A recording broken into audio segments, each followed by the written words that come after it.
find himself getting passed by multiple cars, as I mentioned earlier on. So New York in a very precarious situation, but he often finds himself in these places. He doesn't qualify as well as he races. Up front, they are getting with Lee Aberdeen and Luca Varani, not very far apart at all here. But I just want to see how Alistair Haight deals with Marcello Kessler coming around the old hairpin.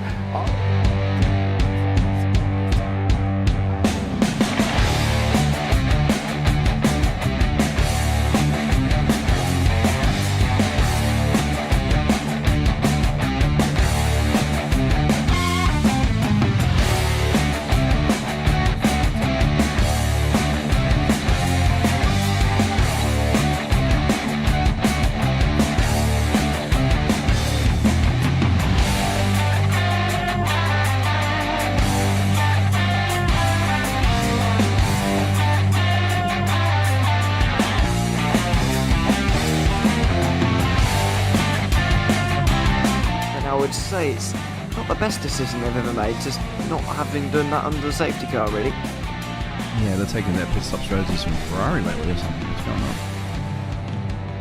going on? In turn one, just too much gas on them, too much feet on the loud pedal, and unfortunately he's dropped all the way down the order. But Philip Hammer is out in front by an 8.91 seconds.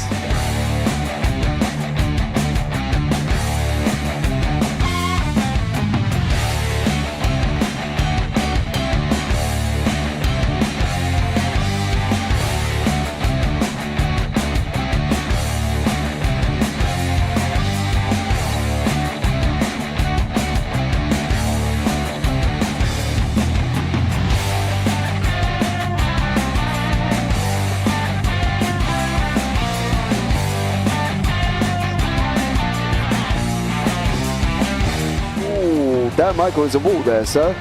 And it definitely doesn't want to be hitting that earlier on as well. Difficult, the understeer is in the dirty air through that final corner because it's such a long corner and you get dragged off into the grass very easily. He'll have the slipstream down towards the chicane. Peterson was briefly alongside, but that slipstream has saved him and kept him in third. Yeah, Varani now lost a little bit of time to Aberdeen, about half a second. Peterson is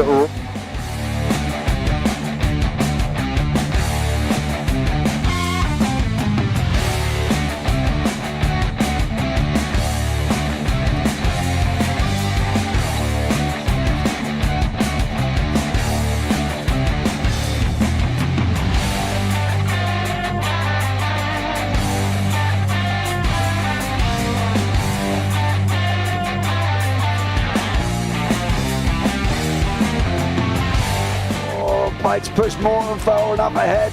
He's got out of line. Is now Pike going to have a go at Werrell? Don't push him off. He's in the championship fight. Jack Werrell chasing down Carl Jacklin. Further down, Rob Williams and Chris Barnes. Sensational run outside line now though for the heavy braking zone. Around the outside goes the Audi R8. Look how much Miller's come back into play. Exactly. Miller's still such up. He's touched on second and change. All of a sudden Miller's back in play.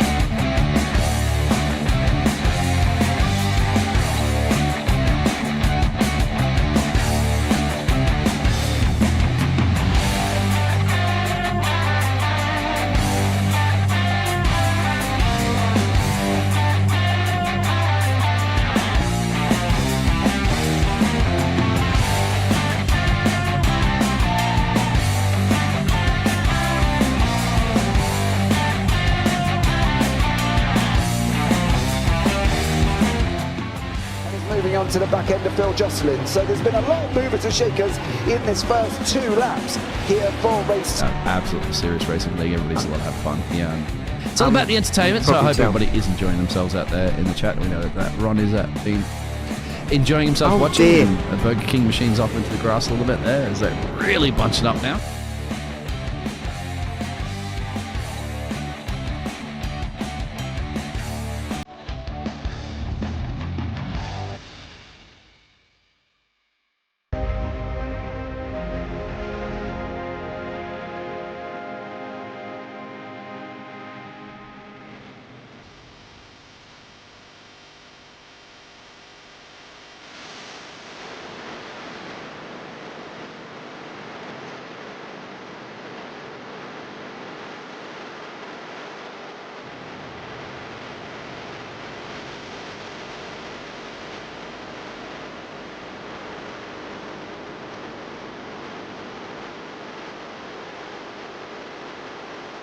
Coming down, does he have it? He's going to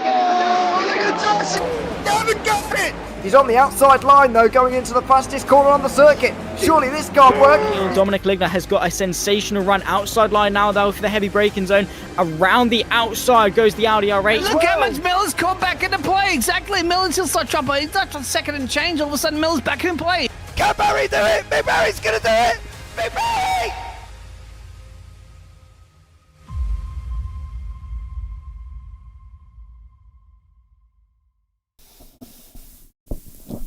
Good evening, ladies and gentlemen, and welcome back to the BSC. It is season 10 here this evening, and well, we have reached that point where we are heading off to Texas for round number 9. Round 9 at Texas here this evening. I am Jace Parfitt. I'm going to be joined in the booth by Mr. Kenton Sportak as always. And well, let's bring Kenton in before we have a quick chat about things that's been happening recently. Kenton, welcome in, buddy. How are you?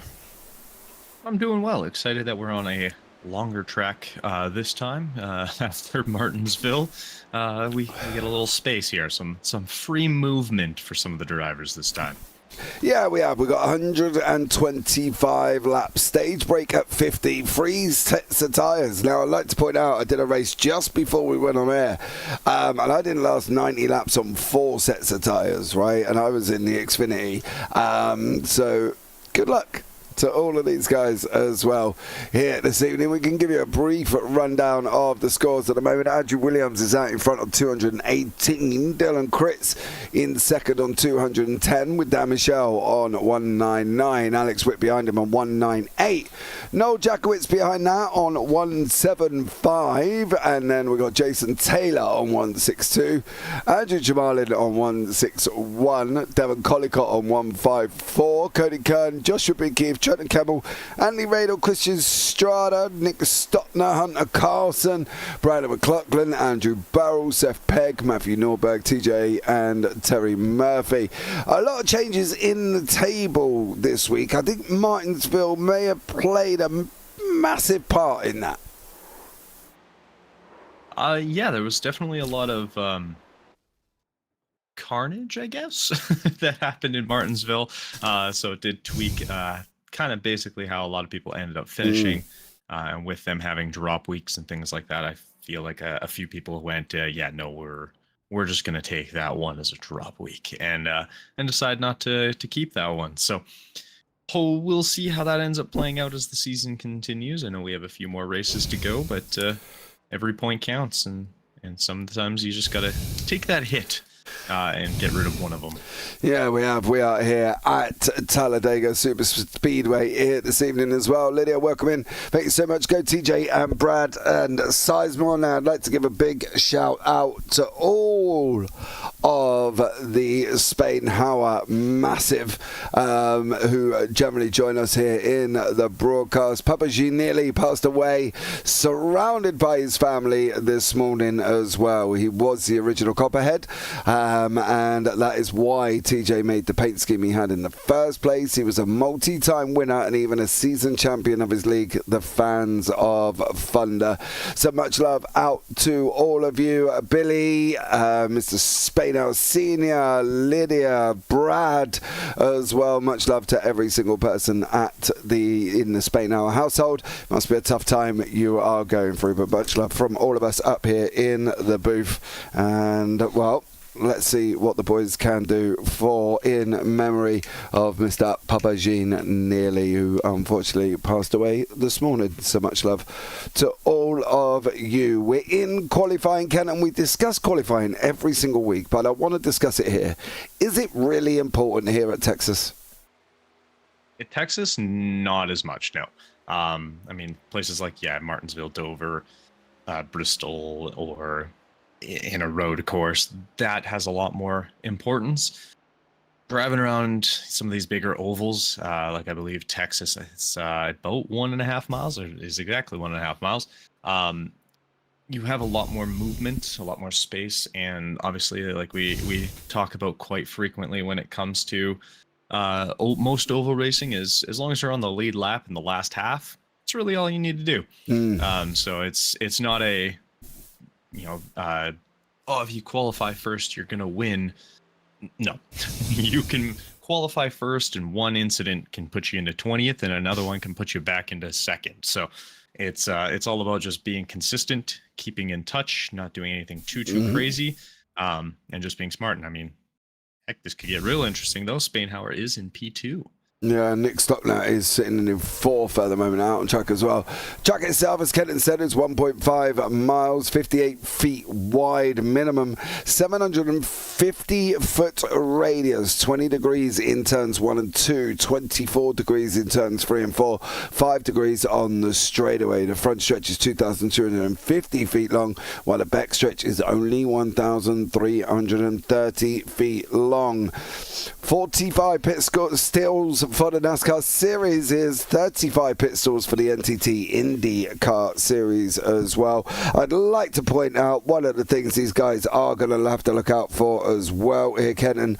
That tri-oval, that is not a conventional tri by any shape of the imagination, as Alex Witt has just gone and put it on poll there. As I found out, too wide through the tri-oval, it can get a little bit scary.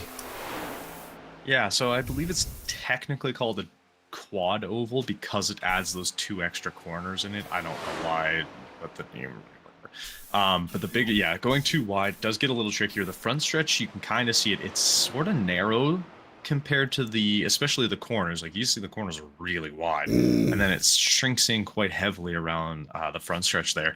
And basically what you're going to have to do is kind of similar to how they drive Charlotte. You cut the corner in a lot of ways and kind of round out. So you want to be nice and tight to the first sort of apex of it, and then go out wide to the wall or close to the wall, and then cut back down across the corner. And you'll kind of, actually no, it looks like Dan Michelle is going into the pits here, so probably won't see it here as much, but that's the route you kind of have to take. You almost want to try and cut those corners and not really take them as hard as they look. So going too wide makes it very tricky, because one of you has to really kind of sacrifice that corner in a lot of ways. And either you're cutting the corner, but you can't go out as wide, so you kind of have to deal with lifting just a touch or more steering input, which obviously causes more drag on your tires and can cause some wear that way. Or you're going to not be able to cut the corner as much, so you're going to lose time just because you're going out wide the whole way. So it makes it a little trickier. Yeah, here is the grid. Alex Witt is in first with Andrew Jamal in his second, TJ Spainhour in third. Great run by TJ. Hunter Carlson in fourth, Nick Stockner in fifth, Dan Michelle in sixth, Noel Jakowitz in seventh, Christian Schrader is eighth, Terry Murphy is in ninth. I did a race with Terry earlier on this week, actually, funny enough, at Martinsville. Calvin Ross in 10th and Clint Holterman in 11th, with Dylan Kritz down in 12th. Trenton Kimmel in 13th, Armand Brusso down in 14th, with Brad Young in 15th. Brian McLaughlin 16th, Matthew Norberg 17th, then we've got Cody Curd and Andrew Williams and Hunter Cole rounded out the top 20.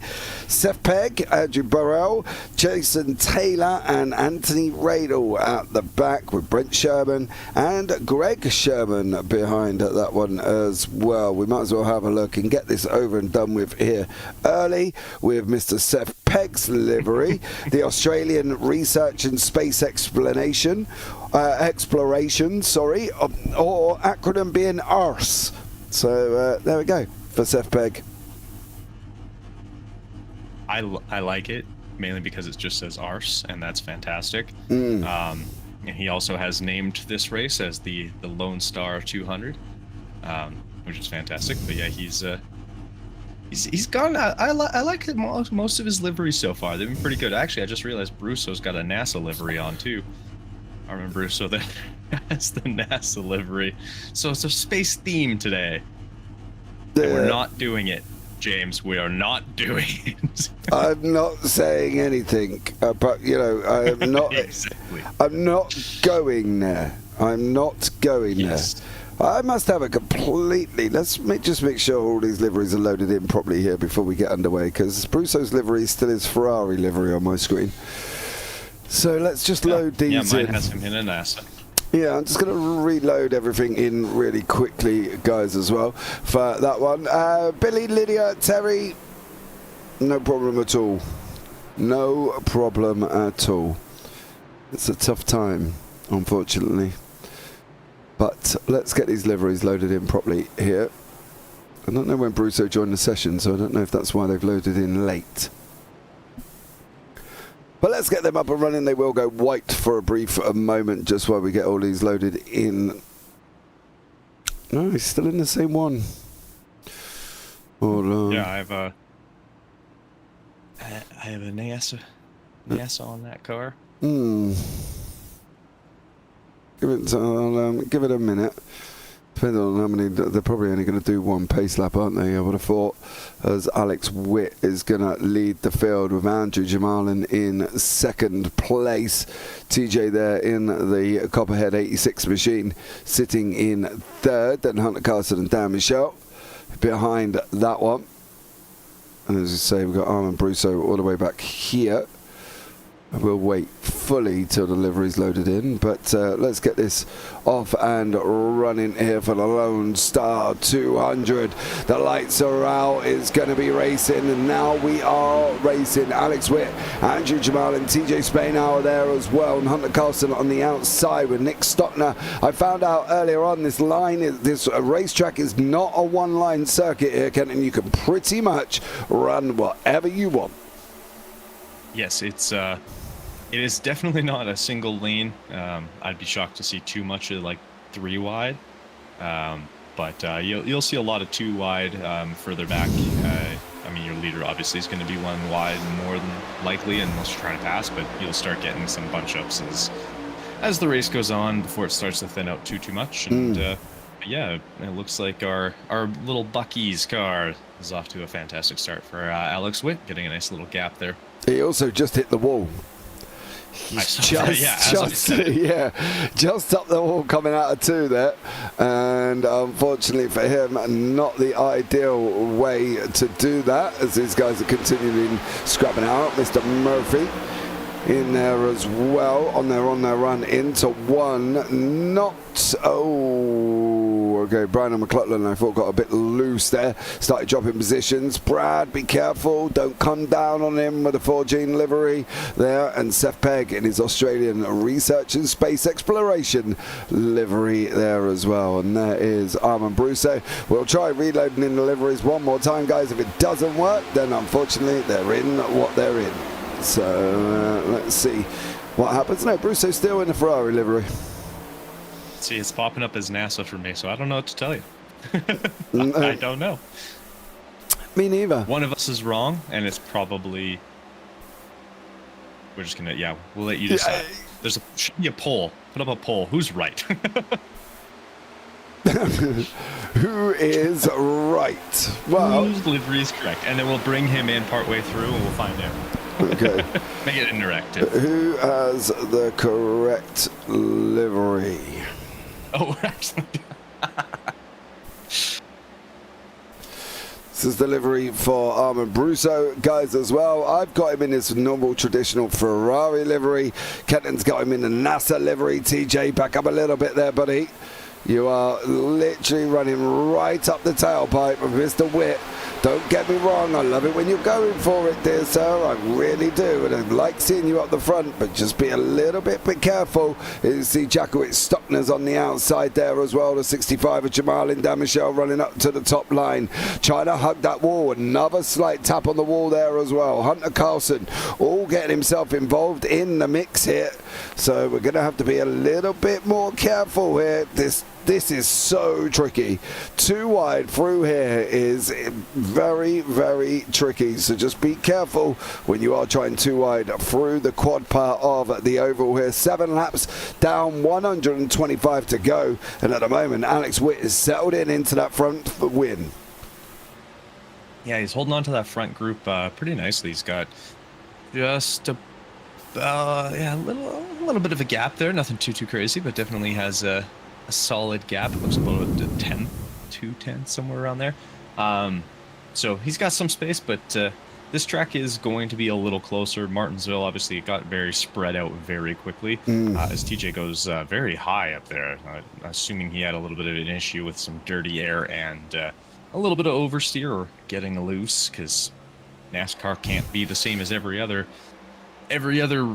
racing style, and instead of just saying, oh, I had some understeer or oversteer, no, it's loose and tight for whatever reason. I will like to point out, before we go any further, Brusso's livery has changed to the NASA livery. So I'm going to end the poll. Kenton was right, unfortunately.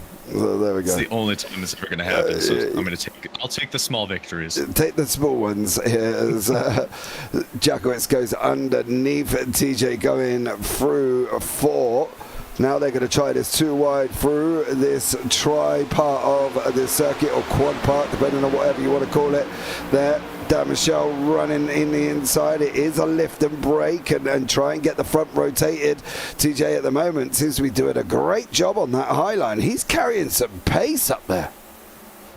Yeah, he looks like he's got some speed, and he's definitely getting off those corners really nicely. And that's kind of the nice thing with this track. The corners are very wide, and they slingshot really well, as long as you don't get taken out by Jakowitz there. But yeah, you can kind of utilize a lot of the corner to really help keep your car going. This is going to be kind of one of those tracks that's the epitome of, you're not going to pass going into the corner, you're going to pass coming out of it. Yep. And that's really what you need to focus on. It's not, dive bombing and stuff like that. Like, this isn't Martinsville where that's going to help you. You have to be smart and know how to kind of get on the throttle with a lot of speed and kind of use that, as we just watched Noel Jakowitz there bump the wall. You need to know how to get kind of through as Dan Michel looks to make a move underneath. Oh, he's coming. It is tricky. It is. You've got to get the rotation off the corners. That's one of the things I found out in my 90 lapper, was you've got to get that rotation off the corners, otherwise you are in serious trouble. You can let it run, but you've got to make sure you can come off the corner after that and slingshot past the cars in and around you. Again, TJ gets a great run out of 3, and he's got like a, I don't know, it's like a rocket out of there, and absolutely does a great job. That's Andrew Williams. Oh!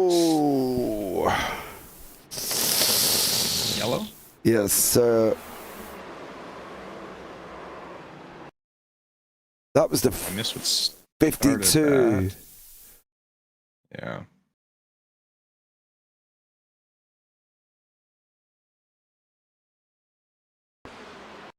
Yeah, the 52 kind of goes underneath. My fear is, though, did Williams start getting loose beforehand? I don't think so. It looks like there was contact there, wasn't there? Clips them, yeah. So, yeah, unfortunately, I think that's it. Yeah, and then we can jump down into this poor man's cockpit, who literally did not, when I can find him, have anywhere to go. Boom. Unfortunately for Brad there, into the wall he goes. And Andrew Williams is into the pit. So caution number 1 on lap 13. That was Williams and Trent Kimmel in that 52 machine. So, yeah, unfortunately for that one. Thanks, James, for the shout out for my dad, Jane. No worries at all. Much love to all of you, and I know it's tough. Nothing I'm going to really say is going to make it any better, but just obviously thinking of you all at this tough time. So it's always tough. But moving on, we've got Christian Strada out in front with Hunter Cole in second place at the moment. So they're doing a great job. Yeah, he's off to a great start for this one, and it's pit stops always terrify me in this place. Well, in any oval race, because they are very sketchy. But yeah, Stockner will take in a little bit of the lead there. A little bit of a shakeup, obviously. People staying out or going into the pit lane and things like that. And I believe what it is, I believe our stage break was when again? Should remember, but I never do because yeah. Stage break was at 50. So, yeah, so this will probably be. I mean, I don't know if any of them changed tires. It looked mostly like a splash and dash for most of them, just based on pit times. So you're going to be trying to push those tires. Actually, no, 30. Oh, yeah, 35. 9 seconds, 6 seconds, 35's total time. Yeah, so I'm assuming, yeah, there goes Stockner in now. Yeah, I think it's mostly just going to be a splash and dash because you're going to really have to milk these tires for all they're worth. Otherwise, you're going to burn through them real quick. Yeah, as I found out earlier on, most of the field have pitted, but as you say, some of them haven't gone in for tyres. Trenton Kimmel might be the only man that's possibly hitting on tyres here. Brad Young, I would have thought, would have done. Brett Sherman, Matthew Norberg. No. Strada, McLaughlin and Williams are at the back. I'm wondering if Williams has forgotten to activate a fast repair that they do get, hence he is still sat there. So yeah, unfortunately for Andrew Williams, that could have been a mistake on his part, which could lead to a big... I've been there as well, you know what I mean? I forgot to do that. So yeah, but Alex Witt, Hunter Cole, Dan Michel, Stockner, Carlson, Jakowitz, Dylan Kritz is there, Andrew Jamalin, TJ Spainhour is there as well. So then we've got Clint Holton and Cody Kern, Calvin Ross is here, Seth Pegg all the way up 8 places, sitting in 13th with Armand Brusso and Trenton Kimmel, then Jason Taylor behind that as well. Jason Taylor's livery looks rather funky. Anthony Rado in his Kellogg's livery, but let's get this up and running and get these guys racing once more as the green flag is there. And now it's all about the racing. It's all back underway, and Andrew Williams is, I believe, out of the pits, but he's already a couple of laps down. He's sitting around the other side of the track. You can see it there. Hunter Cole got a jump right at the beginning, mind you, and that first corner after a restart is scary. Oh, especially here. I find... I don't know if it's just the way the race goes or how the track feels or what it is, but it can feel atrocious if you're not really ready for it. Or especially on cold tires. I mean, a lot of these guys, their tires aren't really cold right now. Yes, we just had a break, but it's, you know, they're not fresh tires for most of them. But yeah, once we pit for tires after that stage break, that first corner is going to be a little hairy.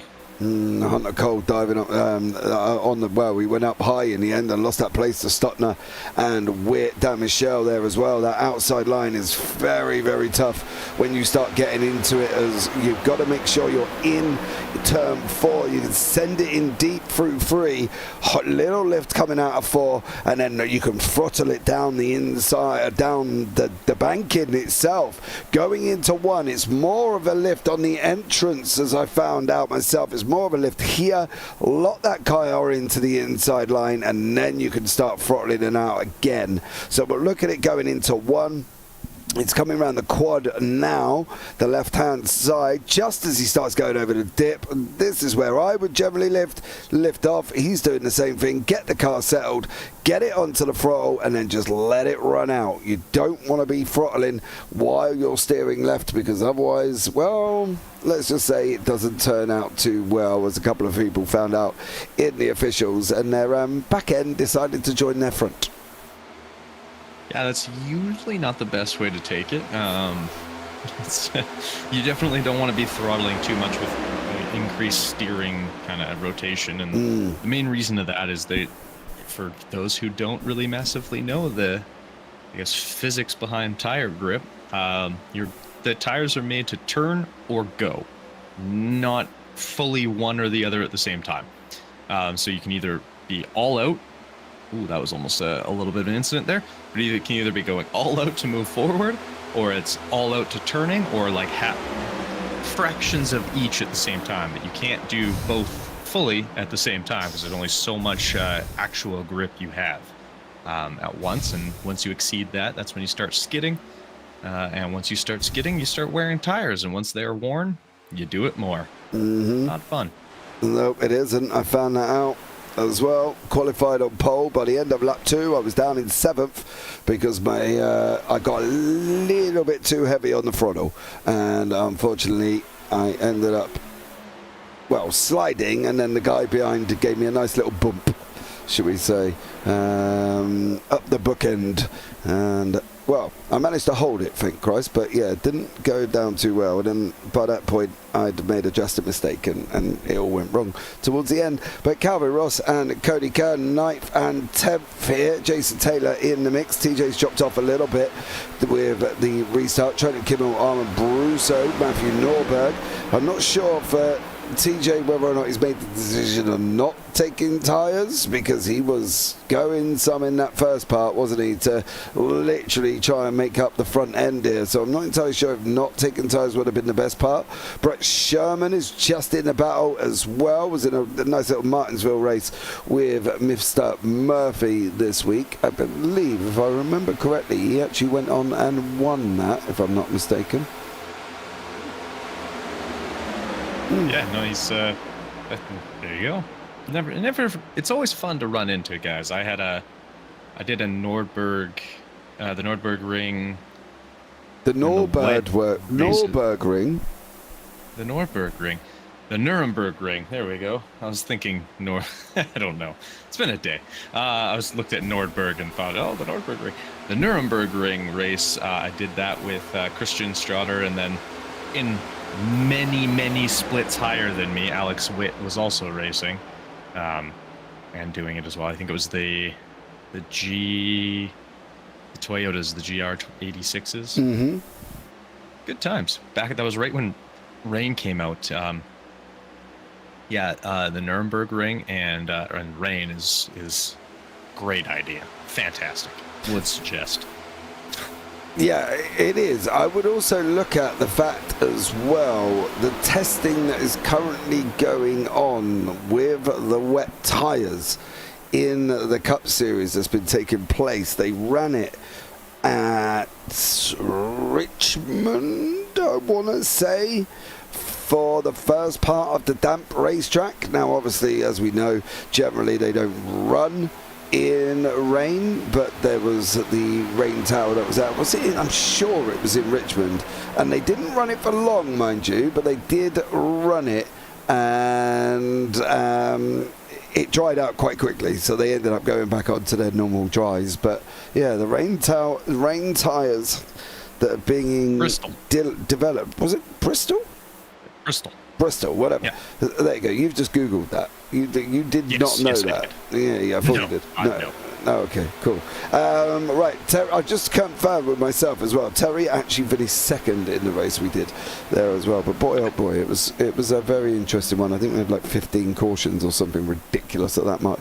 As we're on that lap 29, these guys are racing it out here around Texas. I reckon we should have done over or under 4 cautions. What do you reckon? I actually reckon it could be under, apart from obviously with the stage break. So not including the stage break, I think 3. 3 is my call. Okay. So under, yeah. Yeah, Kenjo, I thought I was, yeah.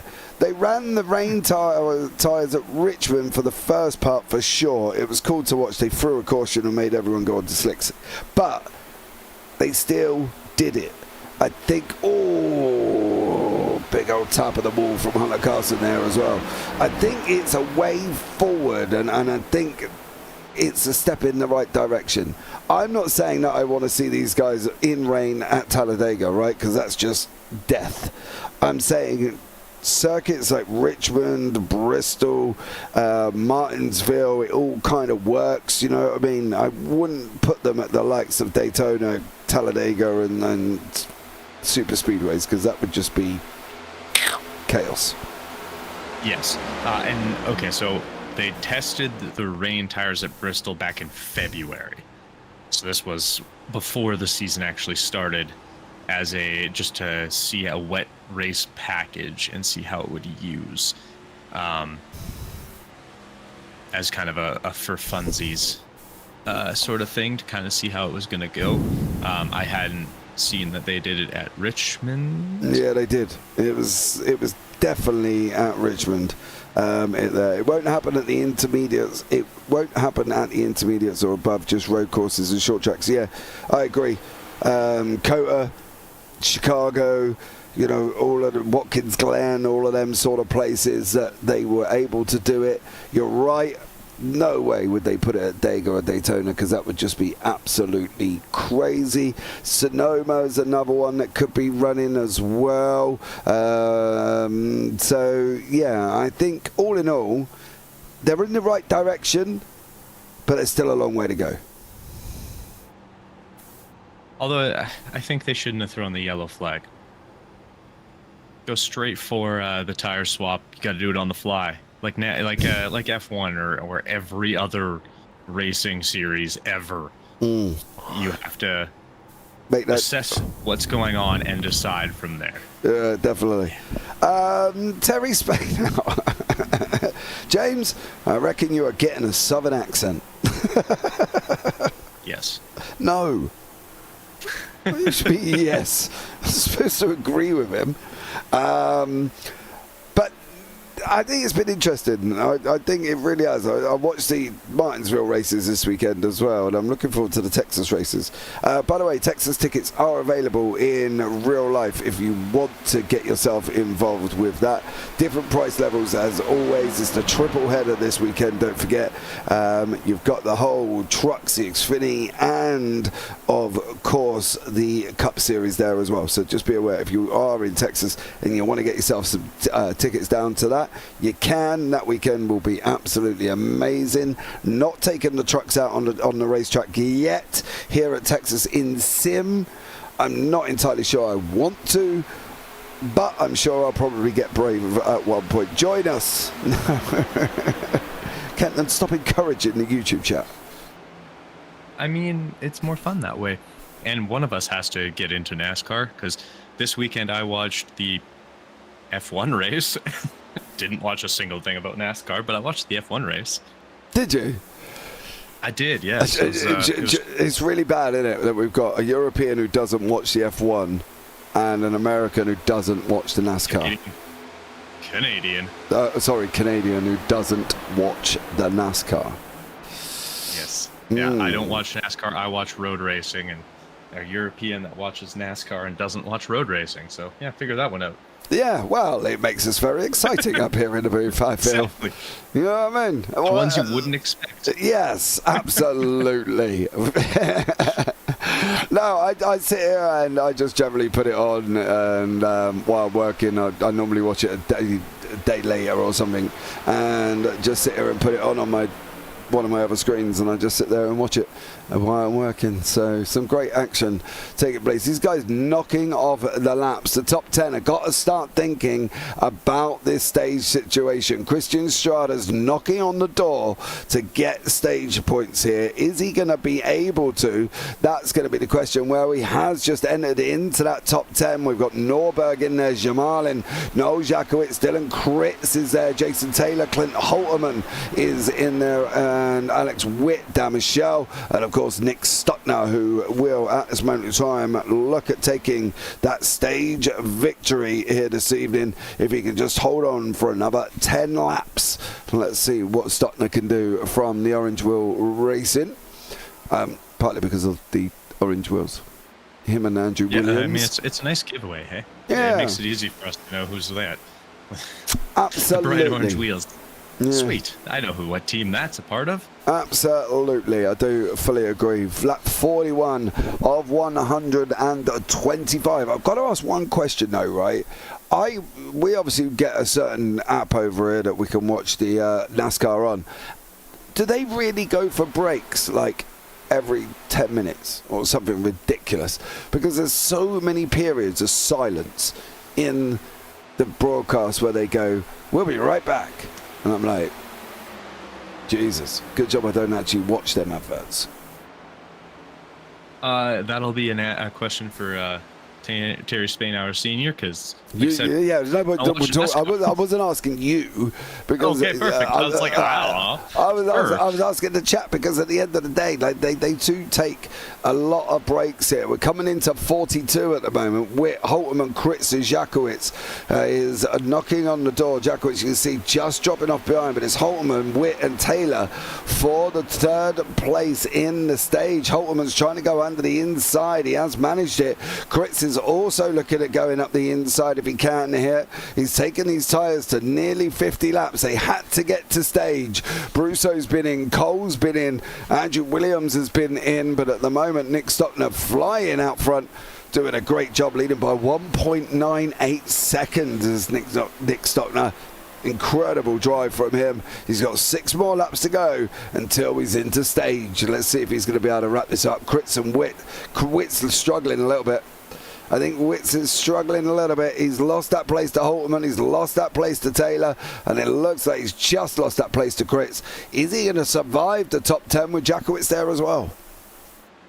Yeah, it's. I mean, the tires have a massive fall off, and we kind of talked about that with your official race on going 4 tires in 90 laps, and they've got to do 125 with 3. So it's going to be a race of nursing those tires as much as you can, and it's kind of a tricky situation because obviously in reality you have 3 extras, so you have 4 total tires, including the ones you start on. But with how, and I don't want to jinx it, but how this race has gone so far, you kind of have to decide if it's going to be worth it to take the extra pit stop late to get those fresh tires before the end of the race, or if you hope for a colored flag to help you out and kind of stay off on it till a little bit later, because I mean, you don't want to have to, but it's one of those, risk and reward sort of situations, trying to establish which way is the best to go here to kind of get you through to the end, because obviously whoever has the fresher tires near the end of this race is going to have the better ending. But is pitting going to put you too far back that you can't get caught back up?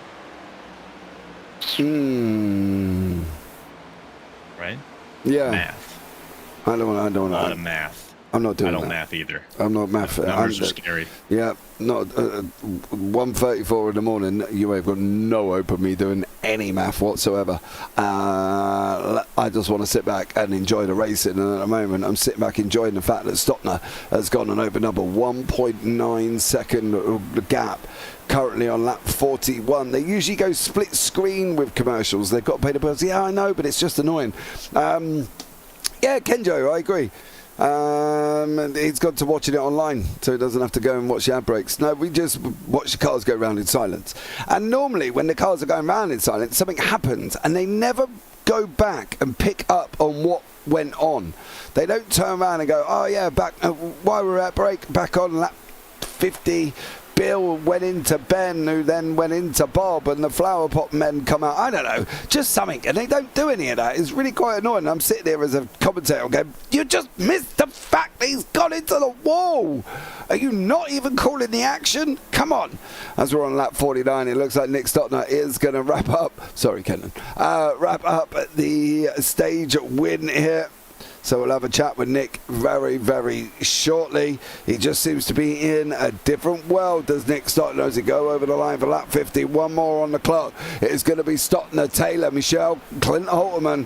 Unless Holterman can get hold of Dan Michelle, and I don't think he's going to be able to before he gets round into 3 and 4. However, Holterman has just got an absolute bunch. Yellow just came out. Yeah, there we go. Okay, I was like, what? Oh, okay, he let off. He's early, because normally it's the end of 50. Yeah, I don't know. Not right in the middle of 50. Isn't it at the end? I thought so, but who knows? Maybe it's after the last car crosses for lap 50, or I don't know. No. We'll have to ask Armin Brusso, and there's an excuse to talk to him. I was trying to find our stage winner, but either I'm going incredibly blind or it's not in the Discord. Am I going blind? Oh yeah, no, they're Orange Wheel Racing. There's no one in that Discord today. Nobody in there. So we'll do our weekly check-in with our man. Hold on, where is he first? Because the last thing I want to do is bring him into the booth and he's not stopped. Otherwise, I'm never going to hear the end of it. Where is he? Well, he's a lap down. Is the NASA machine. So there you go. I'm going to call Bill France. James needs to be the voice of NASCAR. Go for it. See what happens. Let's have a chat. Yeah, they do my nutting. Then it's not even. Sometimes it's not even good. Especially on Fox, they seem too busy trying to talk on Fox rather than anything else. But let's have a chat with Armand Brousseau, as he has got the lucky dog. I'm presuming he's going to get his lap back here. Here's Mr. Brousseau sporting a new livery this evening, Mr. Brousseau. Hello. Hello. How are you? I'm doing okay, I guess. What's it like out there at the moment? I mean, it's not that bad. We've got one caution, not counting the stage. I did get pushed 3 wide into a wall and it broke my car, so I was a lap down, but... You know, we're out here staying alive, I guess. Yeah, now let me just check. You have got a new livery on your machine? Uh-huh. Okay. Yeah, there should be enough. I haven't used the Ferrari in like 4 weeks. Oh. So why has it been on the broadcast for the last 4 weeks? Because you haven't downloaded current things. Hold on. Kenton only just told me. He's had the same as me for 4 weeks. I was in Bluey last week, and you had the me in the Bluey Ferrari. at least for 2. Yeah. Yeah, I haven't been in the Ferrari since Coda. Did we have Ferrari? Oh my god, I'm going to have to go right back and watch it and find out if I had Bluey. Did I have Bluey? You did not. You had the Ferrari. Oh my god, gee whiz, Batman. I don't know what's going on. Since I'm about to completely redo my PC here as well. Where are we expecting you to be, dear sir? You're on the lead lap, just getting into pits. Is this pit stop, what's this, tyre number 2 for you, or are you still on? This is my first set of new tires. Okay, how are they? Well, let's wait until you stop, but then you can give us the numbers. They were in the 50s and 70s, so not great. Yeah, not great, dear sir. Not great there. What do we expect from you today? I mean, I feel like I'm good enough for a top 15. I just need to not get killed by someone going 3 wide when they shouldn't be going 3 wide. Okay, car's all good now, though? Repaired, ready to go? Yep, I had to use fast repair. No, we don't worry about that. We won't tell anyone. But overall, though, you're feeling strong. Is that what I'm guessing from what you're portraying with me today up here in the booth? I'm feeling good enough to finish this race. That's all we need. How do we feel about people braking? What do we mean, people braking? Armin's had some issues with brakes being held the last couple weeks. Oh, yes. So we're hoping that everyone holds their brakes this time. How is that? Has that been causing you a few problems? Yeah, it's pretty frustrating when people just let their car roll around and they kind of just give up and it ruins everybody else's race. So I've tried to hammer it into these guys that they need to hold their brakes and that they can't just ruin the race for everybody else. So sometimes they listen and sometimes they don't. So far tonight's been good, but we still got a good amount of laps left. We'll see what happens. No, man. I'll put you back down in the booth. Enjoy yourself. Have a good one. And let's see that top 10. Have a good night. Yeah, we'll do. Has he really been in the Bluey livery? Have I missed something here? Yes. Because, as I say, since I've reinstalled my PC, my trading pace has been absolutely horrendous. Multiple times, to be honest. I did want to chat with Nick Stotner, but the Orange Wheel Racing is completely empty, so I can't have a chat with them at all as the lights are out here. Peggles, we were 3 wide for a while there, says Seth. It's probably Seth's fault. Probably. Too busy looking at the stars. Yeah, it's too busy, yeah. Scanning the world for space exploration. And all he really has to do is just go to Hollywood and look it up in the basement. Right, moving on from that bombshell, we are going to get this up and running again. Not doing it. Not taking the bait. So, yeah, Nick stuck there. Great stage win. He did. He's looking very strong, and if he's on fresh rubber about now, he is going to be one to watch it here. I can't see anybody really getting up the pace with Nick either. That's the problem. Nick is going to bolt. He's got Dan Michaud in there. He's got Clint Holterman, Dylan Critz, Matthew Norberg, and Alex Witt, all on new tyres. The plan is, do they go out and thrash the living hell out of them right at the beginning, or do they hold back and wait? Oh, Dan Michael's got it all wrong. Oh, Norberg's in the wall. There's going to be big checkups. Norberg's running the wall. In the wall again, too. Yeah, he's still. The stain doesn't work here. Oh, there's the yellow. I don't really feel that was needed. Unless Clint Altman has had a moment, but I'm pretty sure that started back here with Norberg. I don't really feel that was needed. No, I agree. That was, they were still going, I think, and then they stayed up high and out of everyone's way, so they definitely could have continued on.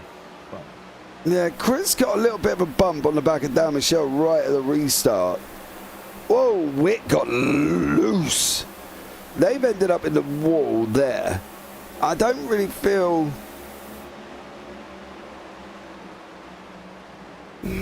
For me, that would have been just get it off the wall and carry on.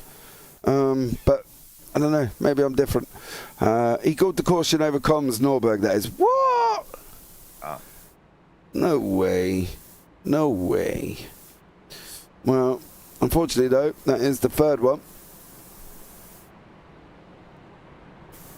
I'm getting close. No, I don't feel that was needed. I agree. I don't think so. No, he was high. He was high and wide and handsome and out the way, and really no need to stick a caution out at that point. You're in the wall. You're in the wall. It's get it off the wall and get yourself moving again, really. But unfortunately, we ended up with the caution being thrown. So there we go.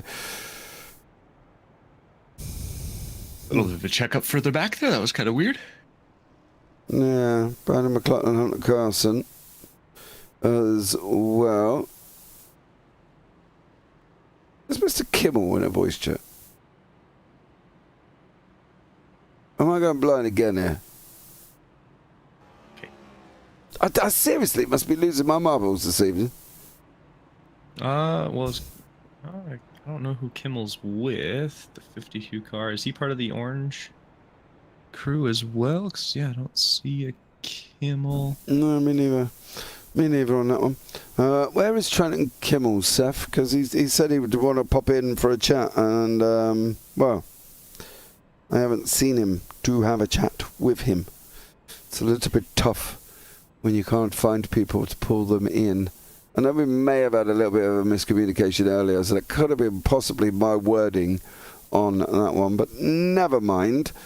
We will live and learn. Mr. Witt got a little bit shaky through that restart. Unfortunately, that car, that Mustang, not loving the power put through it. Seth's in again, Norberg's in, Williams is in again, and Hunter Cole. I've also taken this option to jump in on that one. So we're not... I'm guessing a splash and dash at this point for sure. It's got to be, isn't it? Ooh, he overshot it. Back. Yeah. Oh, that's kind of unfortunate. That'll cost him a few spots. Yep. Seth pegs out. Yes. A splash and dash now. Go a couple laps longer. The nice thing with this, especially on this kind of track, I mean, if you're doing it now, it'll give you the opportunity to come in as a small group later on in the race. And we've harped on pitting in oval racing and how going in as a big group doesn't usually end super well. So you want to be a nice small contingent if you have to green flag pit stop, and so doing that kind of, as much as it can cost you a couple of spots and you fall a little further back, the nice thing about it is you're gonna have to now have less of a group to fight trying to get into your spot. Yeah, I agree. Can't do Discord and iRacing, says Seth. Who? Trenton? Huh? That could be the problem. But there we go. I'm sure he can. Well, next caution come out, we'll have a chat with one of the drivers here as we're on lap 58, and I say that very apprehensively, of course, that we're going to have another caution, but who knows, we may well do here. I did say 3. You did. Terry, yes, I see you. I'll bring you in on the next one, buddy. You're about to go green, and this chat will be very, very short otherwise. So we'll have a chat with you after that, after the, maybe during the next one, if there is another one, of course. I'm not saying there is. I'm not saying there will be. Maybe there is. Who knows? But what's going to happen here? Because at the moment, Stockner's looking like he's got a super fast car, right? And who's really going to be able to stop him? Because I can't really see anybody running the same kind of ability as Nick Stockner to be able to get hold of him and stop him. You know, you're going to throw blocks at him left, right and centre. We've got 2 Chevys at the front, 3 Chevys with the Fords behind, and then the Camrys of Spain, Arrow, Ross and Murphy a little bit further down. But how are they going to stop Stockner? I think the biggest thing is himself is going to be the thing that stops him. If he is going out super hard and pushing that car, when you're in the lead, you're obviously using more fuel because you have no draft or very little draft that you're getting from the cars behind you. But you're going to have to sit and fight with everything, including as we're back underway here, and Stockner gets a great jump. But we saw how much these tires get eaten up. So if you're constantly pushing the whole way, and I think a large part of why Stockner had such a lead near the end was he kind of sat back for the first half of that and then sort of fought his way through and then was able to take a big lead. But his tires, I think, were the freshest because he wasn't up near the front and really pushing that whole way. Whereas right after now, he's been pushing nonstop. So it'll kind of depend on, I think, the second half of this stint, because we saw about 50 laps is what you're looking. It'll probably be at least one more pit stop. Oh, Chris, so it'll just depend on how much he's burned before that. Oh, Chris nearly joining the back end of Michelle in front, who was high and handsome. Michael, oh, there we go. No, hold it. Hold it. Hold it. Nope. Keep going. And he did. He did hold it. Well done, Dylan Chris. And no cautions, which I'm so happy about here again. Clinton, Holterman and Noel Jakowitz, 7 and the 22. Going in the inside 22, looks like he's got pace at the moment. Michelle behind in the 25, looks like he's also got poles. Great wiggle. It was a great wiggle. He was definitely twerking his back end, wasn't he, doing that one? Yeah, he definitely had the dance moves on display. Unfortunately, not really the time you want to be throwing out those dance moves, but it definitely could have been worse. He did manage to keep it still going in the right direction. He definitely did. That's what you want. You definitely do as well. Spainhouse, TJ's back up into 9th. Great job with him, with Radel behind that. Calvin Ross and Terry Murphy with Brad Young. He's making moves as well on that high line at the moment. Goes into turn 2, coming out of turn 2. If he's going to get the run, he's got to get the run now. He's either going to be very brave and try and go up the inside of Murphy and run that low line. Well, he is trying it. Is he going to be able to hold it? He's not. You can see the arc that Murphy took. He went up and down on him and shortened out the exit there for Brad. And unfortunately, Brad just could not get round him. He got a great run out of 2 last time. Is he going to get another great run this time? Here he comes. The gap's closing up again. Brad's running quite a nice line, and I say that in realistic terms for him. He's putting it, he's going down, he's coming back out, he's going back in, and he's rolling it off the curbs. It's when he goes into 1 and 2, he's just got to make sure that he's obviously lifting enough to hook that car on that inside line. If that's the one he's going to run, he wants to make sure now let it just lift a little bit, come back out, go back at Terry again. You're obviously not going to get him on that low line unless you muscle him off the inside, and the only way he's going to get that is off the run out of off the quad oval, which sets him up starting here in 4, Kenton. And if you don't get him set up ready in 4 to get round the driver, to get alongside him by the time he goes into 1, he's just not going to get him off that inside line. Yeah, and you can hear the tires screaming just a little bit, because I don't want to say he's oversteering the car, but I think he needs to let off just a touch more, just because he's trying to get the car to rotate, and because he's holding it just a bit more speed, trying to kind of get up to Terry here. I think that's part of the reason that he's having such an issue, because the tires are just sliding on him, so he's not actually getting the grip to turn that corner very sharply. Though this looks like a much better spot, though. I think he's going to have... Steady, Brad, steady! A little bit... Ah! Unfortunately, I think that's sending Terry around there. Oh! Nope, he's still going.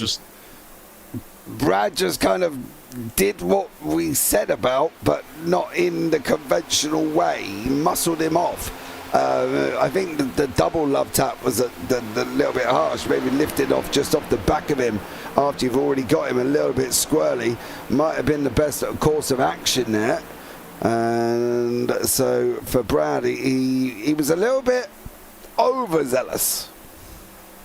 Yeah, it seemed, I mean, he really tried to not necessarily force it, but he definitely got the elbows out and kind of, like you said, muscled his way in. He didn't hook him, but he gave him just a couple of love taps to kind of send his car a little unsettled and make him kind of have to lift a little bit more, and then got around him that way, which isn't the most appreciated way of doing it, but I mean, he didn't send him into a wall, so I think to each their own for now. I think the issue is he knew he had to muscle him out. The problem is Terry was locked up on that inside. He was not giving it up. He was hugging it tighter than your favourite grandma. He was literally there. So he knew he had to get him out. The first love tap I got because he'd run in, he carried more speed in. I think for him at that point, it might be best just to lift off a little bit. I'm not saying brake, I'm saying lift off, so you don't end up doing what you did. If you've muscled him once, you can muscle him again, but you kind of didn't need to kind of give him a good old little love bump out the way. But lucky enough, Murphy did hold it there. Brad and TJ are on a mission tonight, fellas. They're doing it. I know, but you've got to be. I respect it. Yeah, you've got to be clean in the process, I think, Mr. Spainhour Senior, sir, and you got to make sure that you don't put anybody else in the wall. I can't say too much. When I used to run track, which have been informed a few times by my own dad that track athletes are just a really slow NASCAR. Nice. Yeah, right. Yeah, no, elbows out. I bruised a kid's ribs off the start line. No, you're in my way. Move. I'm not taking. Didn't care. I would run right on your heel. So if someone's running ahead of me, and as they're kicking their foot up, I would be right there. So if their track spike hit me in the shin, it would cause them to trip up, and I could just keep going. There's little. You gotta do the little things. What are you? What am I finding out? It's only illegal if you get in trouble for it. Otherwise, it's fine. Well, it's like stealing. If I go and rob the bank, I'll only get in trouble if I get caught. But you're full on. I mean, it's true. Yeah, you're full on cheating. It's just ludicrous. I didn't do anything. They kicked me. Yeah, but you let them. Yeah. What have you done? What am I finding out mid-broadcast about the person I've been working with for the last year? He's a monster up here in the booth. I almost had to get stitches a couple of times. I would take the pain for it. It's like risk and reward. Yeah. You get a little nick, some blood, and they end up out of your way. You could just go round them like normal people, right? Oh no, but early on in the race, I don't want to. They're cutting I'm drafting at that point. Oh my God, blimey. Brad's being drafted by Mr. Williams there. Andrew Williams is coming back from the back end. He is a lap down. Unfortunately, it looks like Brad might have had a bit of a mission and burnt up his tyres over that last few laps of because he has lost that place again to Terry. And for Brad, he's either got to back off a little bit or just make use of the ones that you've got, dear sir. You pitted on lap 51 with 77. You want to take him at least another 10 to 15 laps if you can, but he's losing time hand over fist at the moment. They're channeling their Dale Senior to try and get past. Well, both of them unfortunately have pushed the limits to where they're at the moment, and they're both losing positions, which is never good. Jamalin's on the inside. He's just about to make the move under Mr. Spainhour there, and Calvin Ross has just come off the wall out of 4. Yeah, that you don't want to do. Hitting the wall is never a fun time, but no, that'll cut your momentum real fast. Yeah. But yeah, I mean, if you feel your tires are burning up, backing off is not necessarily a bad thing. You don't want to back off to the point where you're suddenly losing a ton of space. And I could see, knowing the Spainhour cohort, I could see Mr. Young having given the space back to Terry Murphy, kind of gone, yeah, that was my fault, and you caught back up, here you go. I could see it. We're going to go with that. Unfortunately, he's now dropped 4 places. I can't. Yeah, now it's just his tires are dead. Yeah, his tires are dead. He's got to think of what he's doing, right? If he's used... How many pit stops is he on? He's on 2, so he would have got 1, 2. He's only got 1 more set to go. And taking 1 more set, 45 laps, is going to be a tough one for Brad. So he's got... Did he take tires on both? Well, I'm going to presume that there was a splash and dash on 1, which then he would have took tires on 2. Then he's got, so technically he's still got 2 sets left. So if I was Brad, I'd look at, he's clearly got pace. I would look at coming in within the next, I don't know, 5 laps. I wouldn't really hold it out any longer than I have to. Yeah, I mean, so we got 50 laps without having to come in, but we talked to Brusso and his were 50, 70. What did he say? About 50s and 70s was kind of where his his tire wear was at that point. So based on that, if you come in around 40, you'd still have a little bit of life on them. Actually, that might not be a terrible plan, but you want to push as far as you can, just because then you'll have the fresher tires near the end if you're not expecting there to be another caution, which so far I have a hard time expecting there to be one. They've been racing so smooth and clean this whole time that I almost makes it completely. Yeah, Dan Michel and Jamalin literally trading paint on the way down. Noel Jakowitz into the mix here. Stockner's still out in front with Holtam and Strada, Whitten, Dan Michel, who's got Jamalin, Jakowitz, Kern. Not too far back. Terry's got to, unfortunately, start bringing himself into the battle with Radel, McLaughlin, Calvin Ross and Hunter Carlson. I think it could be time for a green flag pit stops for some of these guys. Get them off. Maybe go in again, and then if you get that lucky caution, you're going to still run there. So for me, I would be looking at coming in very, very shortly, I think, to start trying to get some fresh rubber under us, because at the moment, Brad is leaking positions faster than a leaky faucet fixed by a dodgy plumber, I can tell you that much. Interesting. Faster than a leaky pipe fixed by a dodgy plumber. You Brits. But yeah, I mean... Am I not right? It's I mean, 100%. But at the same time... Okay, cool.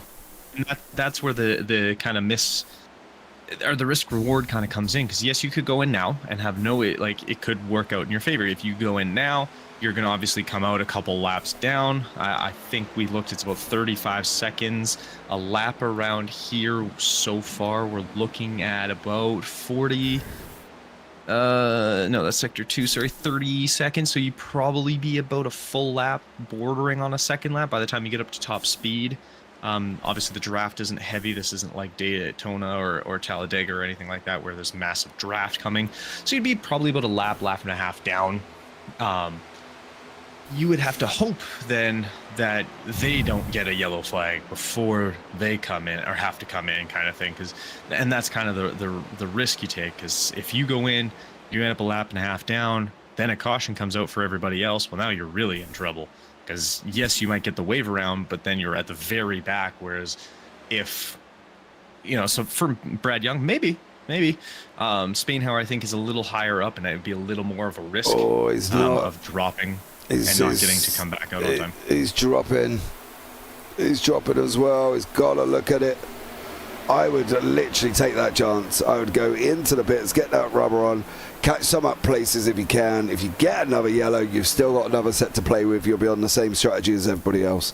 But at least for a minute during this mid-cycle part here, from 87 through to maybe 110, 115, if you can hold it out that long, you're still setting with some grip underneath you. You've still got the time, you've still got the pace, but at least you've still got four wheels that are working correctly. Yeah, it's Calvin Ross and Williams there introduced again the side of their car to the wall. And Terry Sr., I jinxed nothing. They're still going. But I think based on now how fast Spain has been, or TJ's been losing positions, I think it might be a good time to hop in, grab some new rubber and kind of take that risk. I think based on obviously we went 50 laps without anyone really coming in, or too many having to come in. You could probably push to lap 100, maybe 110, because I think we did have an early caution in there as well that helped out. So probably 110 will be about the extent that they're going to want to go, unless you feel real confident in your ability to deal with the tire wear. But I have about 2 or 3 people on this track that I'm like, they could probably deal with it, and we're looking at one of them now. Yeah, but I still don't think it's going to hurt. I still don't think going in off cycle is going to do them too much danger. I think at the end of the day, it's probably better to get some rubber underneath you and have a little bit of grip than, have none and keep leaking positions. Spainhauer's gone from the top 6. He's now dropped out of the 6. He's now down to 15th. It's got to be the time. Yeah, and 16th, 17th. So, I think if you're 18... he's dropped. He's in the gone pits. into the pits, that's why. Yeah. So, see, he's listening to us. Yeah, well... We know what we're saying. Yeah, exactly. We got this. Yeah. TJ needs That's why we're up here talking about it, because we know what we're doing. TJ needs to stay up on the high line. Yeah. And I do agree with you, but I also feel that this isn't a bad move. This is... Oh, that is, though. That is. He overshot it. Yeah, that's unfortunate. So that'll hurt. Stotner's in, Radle's in, Murphy's in, so he has come in the cycle with others. So why are we still there? Looks like Stockner. Oh, he just stayed in. Oh, that was close. He almost missed it. Why are we still there, Terry? Speeding? Fuel? A lot of fuel? A ton of fuel? Or are we talking a speeding penalty? Because he's been in for over a minute 3-5. Radle's gone past as well.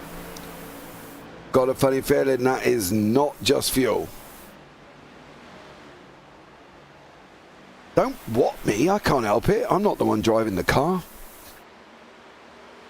Yeah, that's not looking good here. Nope, not for TJ. Brad has gone in, pitted after him. I think a lap after him, and is already out again. TJ's still in there.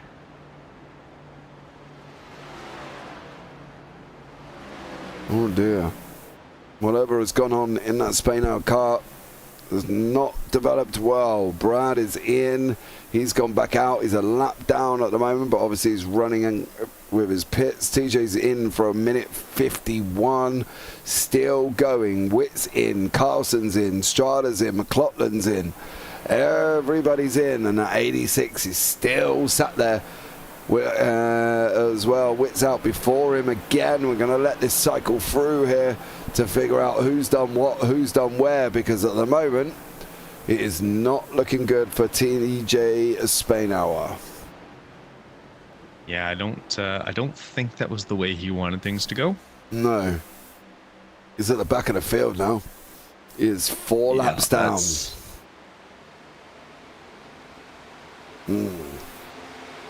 And with 30 laps to go, I don't think that's going to go quite well no. at this point. I don't know what's happening. Lydia, chuck us an update. Chuck us an update. We need to know what's going on with your man, y'all. Brad's still a lap down over Stockner, Holterman, Pegg and Norberg. Seth all the way up into the dizzy heights of second. How long he did he hasn't pit yet? No. Well, actually, no, he did pit early on that caution. 57. So he's got more fuel than anybody. Yeah, but he's taking them tyres 40 laps at the moment, and he's now just going to be an absolute sitting duck as Rador's going to go round as well. I don't know what's happening. Go in, stick your nose in. Oh, he's on his way out now. But he is 5-6 laps down, Terry. He is back out, but he's 6 laps down. Ouch. 3-minute 22 pit stop. Did he hit a wall? That's going to be the question. I don't remember seeing him hit one, but maybe he had optional damage that he had to get, or he had some optional damage and kind of went, yeah, you know what, I'm just going to deal with it. I don't know, says Terry Spainer. No, me neither. Norberg's now in, Pegg's in. So that should free up Holterman to take the lead. Holterman's come around taking that first place. Stockner's sitting in second at the moment. Alex Witt in third. Jakowitz, Radel. The cycle's still happening here. Pegg's dropped all the way down to 13th.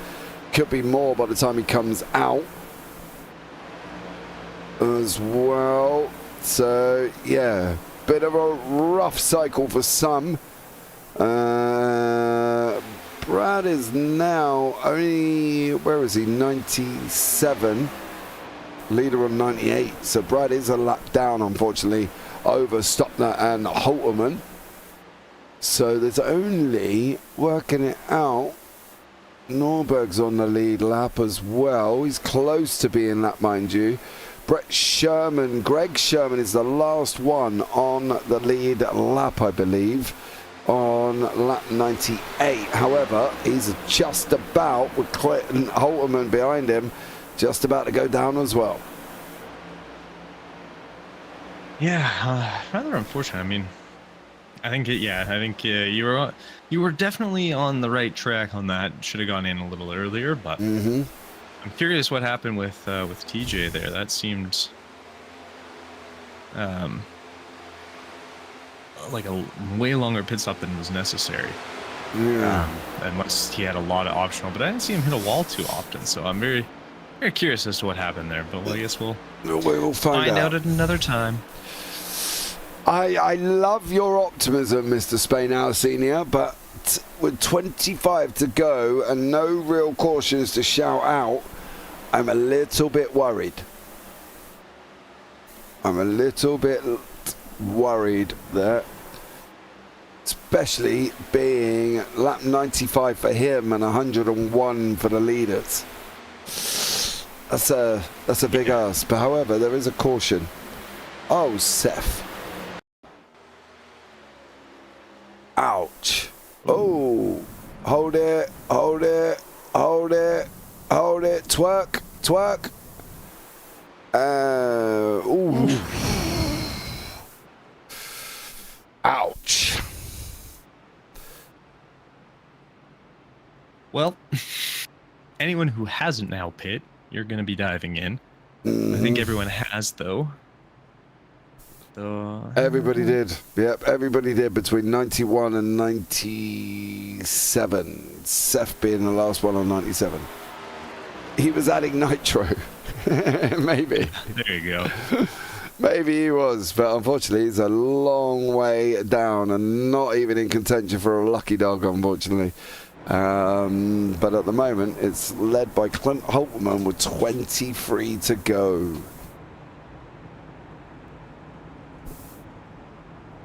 There goes that lucky dog. And yes, unfortunately, because everybody did pit already, there's not going to be any waiver rounds either. No. And that was Greg Sherman. Peg's back in the pits. Oh, he's got some damage. So he just needs a new paint job. That's all it is. Yeah, a new fresh coat of paint. Don't miss it. A bit of Right, let's bring in to the booth one Mr. Terry Murphy, who is sitting in 11th place. Terry, how are you? Can you hear me? Yeah, I hear you loud and clear. How's it going out there, buddy? Good. Just trying to do my best out here. My first season in this league. Trying to survive? Yeah, I'm surviving now. Just trying to save my tires for the end. How far do you reckon you can get up here? Because there's some fast guys in front of you. Yeah, like I said, my first season, just trying to see where I shake out in the order for this league. But so far, it's been a fun league. Yeah, not bad. You and Mr. Young had a bit of a little love tap earlier on as well. Lucky enough you held it out the wall there, which was always good. What's your opinion on that one? Well, I didn't really appreciate it. I was trying to hold my line. I'm a clean racer, so I don't like to race like that. But I was able to hold it and pass him back. Yeah, he kind of... he had a lot more overspeed than you going into that corner, unfortunately, and he just ended up going into the back, didn't he, unfortunately, on that one? Yeah. So going forward, what's your aim for this race? Try to get a top 10, but honestly, just finish the best that I can. Well, I think that's all we can ask from you, sir, is go out there and try and finish as best you can at the moment. What did you come in for with aspirations in the title itself? Well, I knew I wasn't going to win the championship on my first season. Just try and finish as high up in the standings and just keep on learning. Best way to be, young sir. Thanks so much for joining us there, bud. Have a good one for the last 22. Let's see how high you can get. Yeah, fun for the last 10 how many laps? 21 laps for the broadcast. Yeah, it should be a good one, bud. Take care, mate. Have a good one. Right, that was Mr. Terry Murphy, who was there. He said he didn't appreciate the love tap from Brad. I don't know if I would have done either, to be fair. Yeah, like I said, it was one of those things where just unfortunately he had a lot of speed and kind of just stuck his line, and Terry was already there, and unfortunately, due to science that I don't understand, 2 objects can't occupy the same space. Really? No, I know. Who would have guessed? Who'd have known that? Who'd have known that 2 objects can't occupy the same space? Well, there you go. Coming in with 21 to go. They are lining up now. Holtman's looking quick. Stotler's looking quick. I think this could be looking at your top 3 in the picture just there, with Alex Witt filling in that 3rd spot. All 3 of these seem to be, well, pacey. Kenton, I think, would be the word. Yes. It's going to be very interesting. These last 20 laps, it's going to be, I think for them, it's going to be a case of run smart, run smooth, and then everything you got at the end. Because otherwise, it's going to be a nightmare. Do you think they're going to get to the end on the tyres they've got?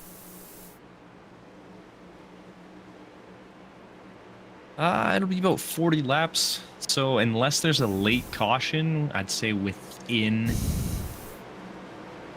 in the next 5 to 6 laps. Oh, Stotler just got hung up like a dirty pair of underpants.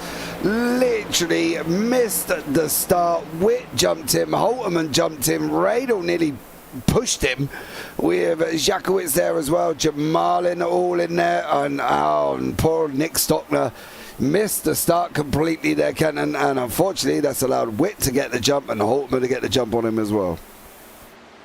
Yeah, very unfortunately, yeah, he kind of got left out to dry, but also sort of just how she be sometimes. So rather unfortunate, but yeah, great jump by Witt, and I don't know if he just knew or read it well. I don't even think they're actually in the same Discord, so I don't think there was much of a conversation that way. As yeah, I don't think he's a part of the same one. No, it doesn't look like it. So rather unfortunate, but Witt, if there's one thing we know about Witt is his restarts are usually really freaking good all the time.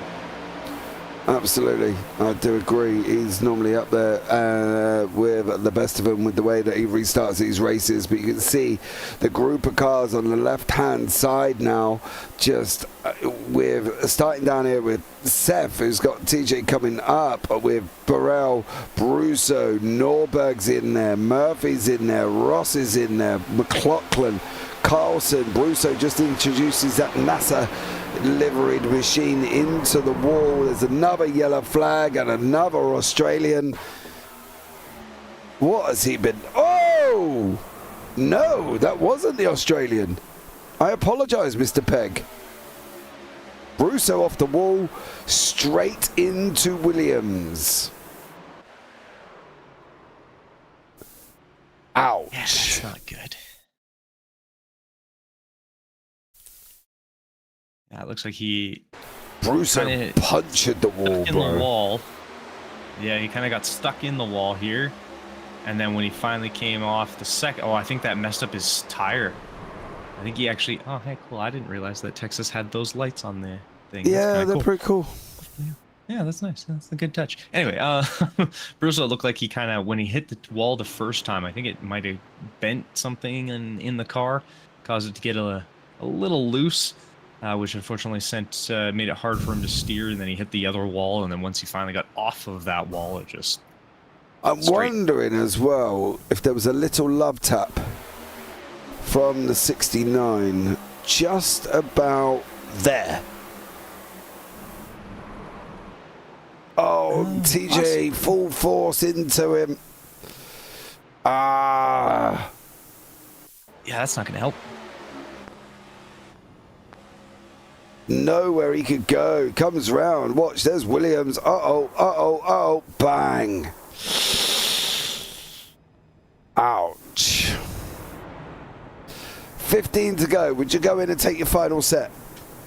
The funny thing is, before that last restart, when they said everything, I would. I 100%. You have that, what is it, about 12 to 15 lap newer tires? Mm-hmm.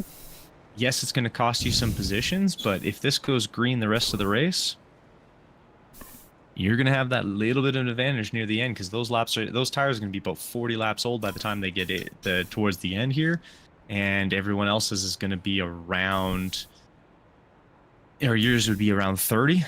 That pretty significant difference at that point. Don't tut at me, Seth. I apologized.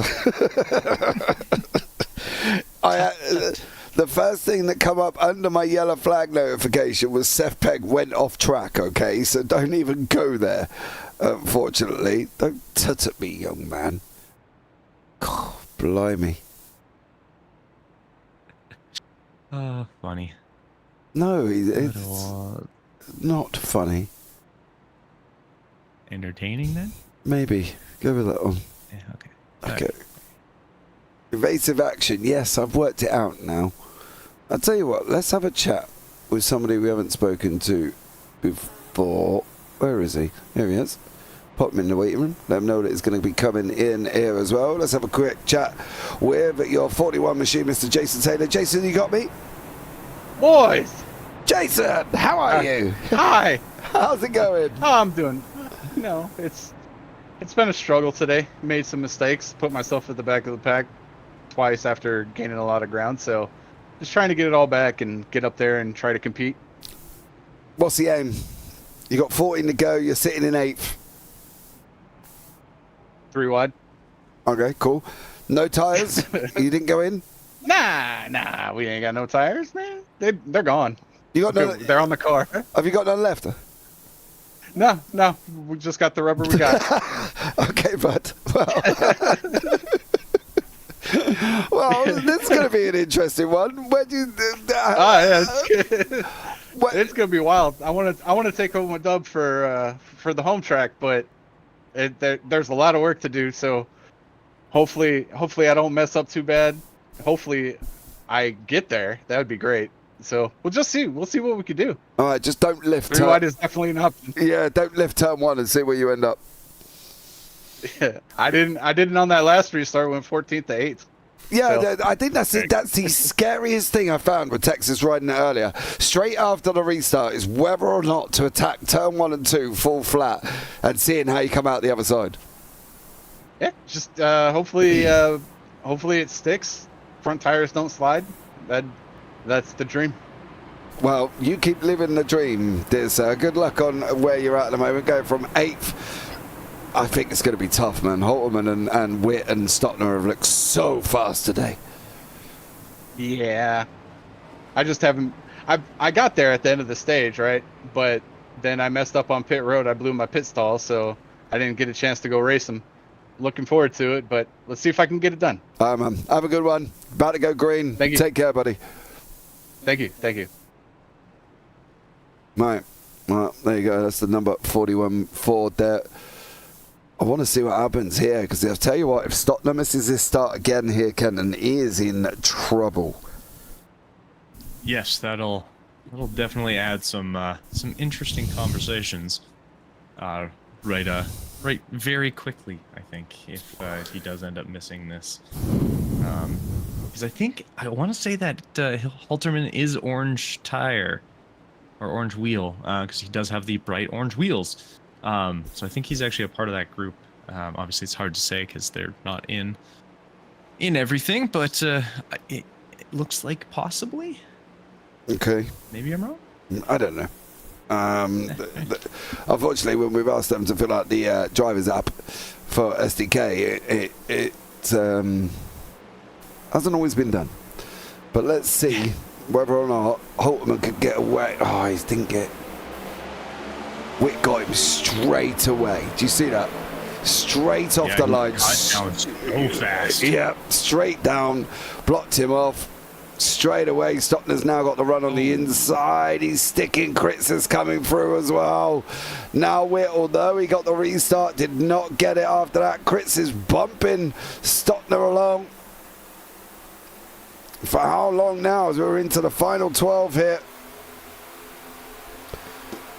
So let's see what goes on and how these guys last. But Clint Holtman has gone. Stottner's there. He's got the Witt. He's got the Kritz. He's got Jakowitz, Jamalen all behind him here. Cody Kern as well. So this is going to be an interesting last 11 here. Can we survive the last 11 without a caution, do you think? I think we're going to go 8 without a caution. Oh. Almost less. Oh, almost less. Yes, very much so here. As Jamalen is in there, Jakowitz is in there, Cortez is in there, Dylan Kritz, sorry. That's because he's got Cortez in the middle of his name. It reminds me of that Pirates of the Caribbean, the Treasure of Cortez. Oh, that's right. That was one. I was like, what are you talking about? Yeah. Right. I forgot about that. And why are pirates called pirates? Why are pirates called pirates? Because they are. There you go. Oh my. Yes. That's a thing. Jeez. Oh, give over. Right, 9 to go. We got Dylan Chris He's there in that 34 machine on the inside. Stotler's up the front. He's trying to get onto the back of Halterman. Witt's trying to get there as well. He just cannot get in. Jakowitz is one in the outside line. We've got Cody Kern coming as well at a great rate of knots. Hunter Carlson in that 32. Brown and McLaughlin's trying to catch up onto the back. Murphy's not too far off either. But at the moment, who's going to catch the man in front as they're coming into the final 8? Yeah, it looks like Stockner's kind of got a lot of work to do to try and reel him in. It's been, it looked from the beginning like it was kind of his race to lose based on how that first stint sort of went and how he kind of took off, but Halterman kind of bid his time and just, kind of sneakily just showed up and kind of took over near the end here with 7 to go. I agree 100% with Russo there. But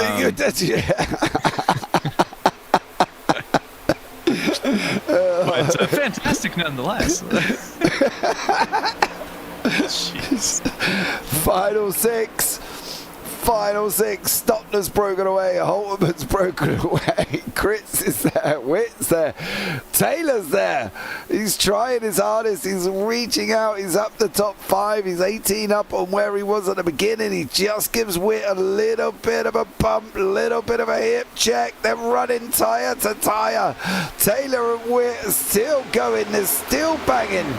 Now Witt's trying to get. Witt has not got off the outside line, and it has not done him well at the moment. He's lost. He started in second on the restart. He's lost about 4 places now with Taylor underneath him. Is he going to be able to get through? That's going to be the question. Can Taylor make it underneath Witt? Witt running that high line. He's trying that high wide line and handsome. Not working out. Stotner's being brought back in. There's no room between Taylor and Witt. You see him behind there. Kenton is not going to end up going well, but I don't think anybody is going to stop Clint Halterman. It is a battle for second. Yeah, 100%. And it looks like Dylan has some really fresh tires, and Stockner looks like he's laboring. Oh, he is going for the block. Wow, did he ever try and react to that? And that's going to send a few people, and that's going to bring out our a yellow flag, I think. Oh, and collect half the field.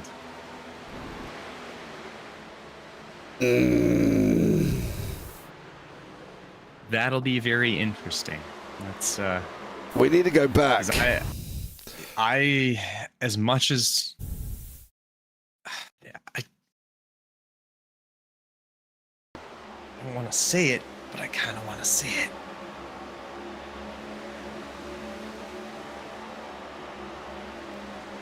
That was a dicey block out of Stockner a little bit, but Taylor kind of came up into him. Oh. And then unfortunately, everyone else got collected by it. It was a tough block to deal with.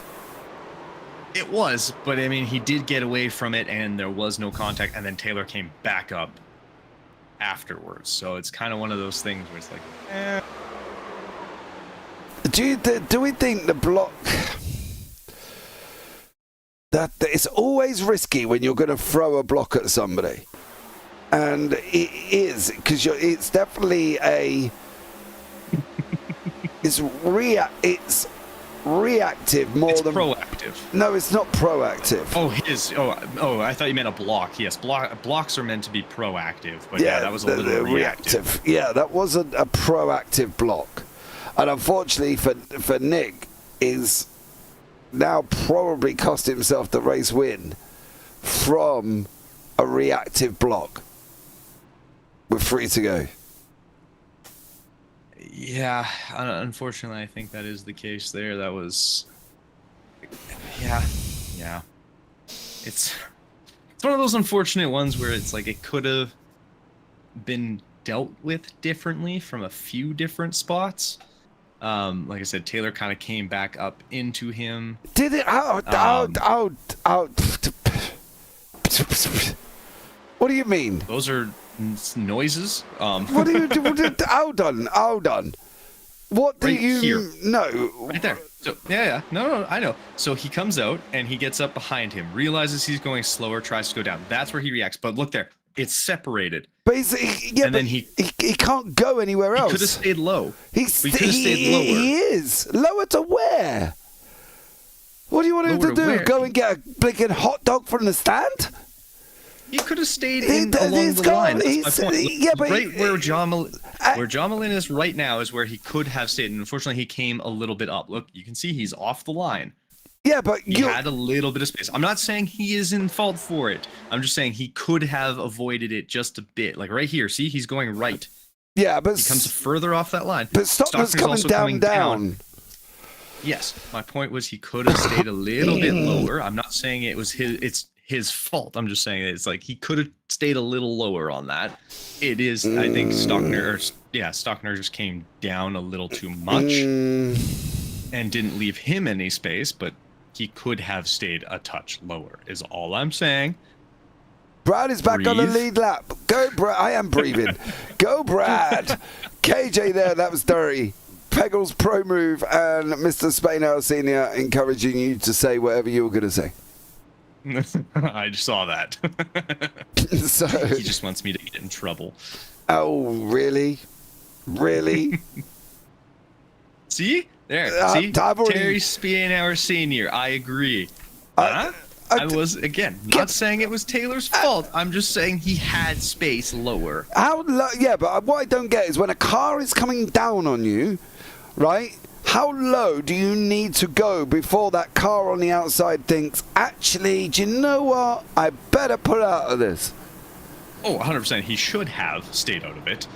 But my point again is the fact that if he goes a little lower and is on the line and then Stockner makes contact, it's 100% on Stockner. Because he was also going up, it takes a little bit of fault off Stockner. That's all I'm saying.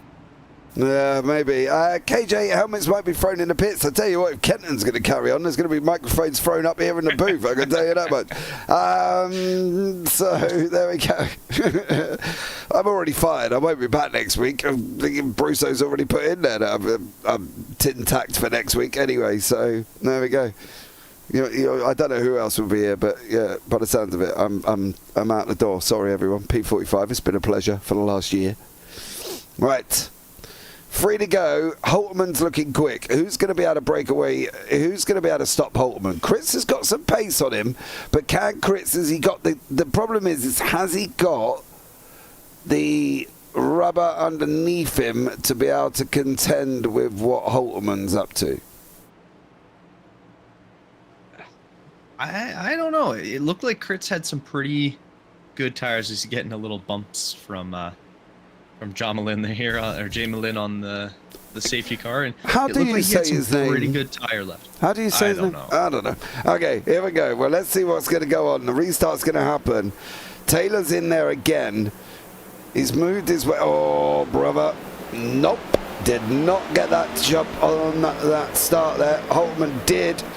Taylor's just got to send it in. He said he's going to go. We're going down to the final two. We're going to find it out in less than 90 seconds here. Kenton said it right. Again. James. Oh, go away with your posh pronunciations. Right. I'm from basically the redneck part of Canada. Right, here we go. Holman's over the line. He's taken the white flag. This is it. No more cautions. We are all or nothing. Kritz has got to look for the run. Surely coming out. He's just got to send it in through one. Otherwise, this is Holman's win. Taylor's got to be crawling all over the back end of Kritz. He is. How is this one going to pan out? He's going to try that high, wide, and handsome line. Taylor's going to come down. Kritz is going to block it off, but it is going to be Holman who's going to win the Lone Star 200. Dylan Kritz in second. Jason Taylor comes over the line in third. And everybody else behind. Whoa! Not everybody then. Wrong direction. They are facing the wrong way. Oh, ouch, ouch, ouch. Oof. Ooh, that second part of that hit looked a little painful. Do you know what? Do you know what did look painful is, watch this. This, if you're ever going to take advantage of a position and want to go full flat through a yellow, that's how you do it. Ooh, that's that no lift challenge right there. Brad did not Just even full bore. Yeah, he did not even lift, and then he does some lovely pirouettes. Brad was just like, I want them places. Beautiful. I want them spots. I like it. Oh, gee whiz. That's commitment. Yeah, absolutely. I fully agree with you there.